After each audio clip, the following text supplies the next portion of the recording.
So the Supreme Court has given its final verdict on the 2020 election petition case, describing it as one without merit. But taking a trip down memory lane, in 2013, the NPP also went to court to challenge the outcome of the 2012 elections.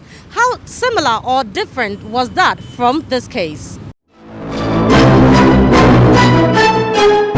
The 2020 presidential election petition is the second of such petitions the Supreme Court has adjudicated on. The first was in 2012.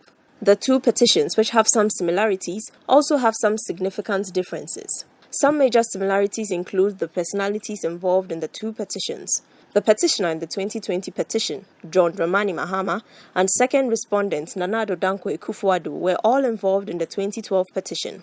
In 2012, Nana Akufo-Addo was the petitioner, while John Mahama was a respondent. Also in both cases, the petitioners sought for a declaration that the sitting president was not validly elected. In the 2020 petition, there are only 3 parties in the case, whereas in 2012, there were 4 parties, which included the petitioner, the electoral commissioner, the declared winner of the election, and the political party of the declared winner of the election, which was the National Democratic Congress, NDC. Also in 2012, the petitioners were 3, namely Nana Akufo-Addo, Dr. Mahamudu Bawumia, and Jacob Echebi-Lamte. In terms of the bench, the 2020 petition has a 7-member panel of Supreme Court justices hearing the case, as compared to 9 justices who heard and delivered judgment in the 2012 petition. There were 3 female justices in 2012, whilst in the 2020 case, there are 2 female justices. While in 2012, the Chief Justice at the time, Georgina Theodora Wood, didn't empanel herself to hear the matter, the 2020 case has Chief Justice Kwesi Enin-Yeboah as part of the panel and presiding. On the substantive matter before the court, the petitioner in the 2020 case, John Mahama, is challenging the results declared by the Electoral Commission chairperson on the 9th of December. Mr. Mahama is praying the justices to declare the 9th December declaration as unconstitutional.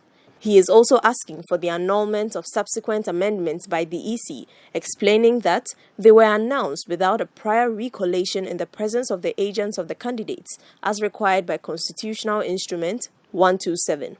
Mr. Mahama, in total, wants a second round of elections to be held, as he argues that the 2 leading candidates in the 2020 elections did not attain the constitutionally required 50% plus 1 vote for anyone to be declared winner of a presidential election. On the other hand, in 2012, the petitioner, Nana Akufo-Addo, alleged gross and widespread irregularities at 11,916 polling stations. According to him, there were infractions relating to overvoting, voting without biometric verification, multiple polling stations sharing the same serial number, and some presiding officers failing to sign pink sheets. Nana Addo asked the court to annul some of the votes in the areas where these alleged infractions took place. In his estimation, if this was done, he will win the election by 59.69%, while then President Mahama would have 39.1%.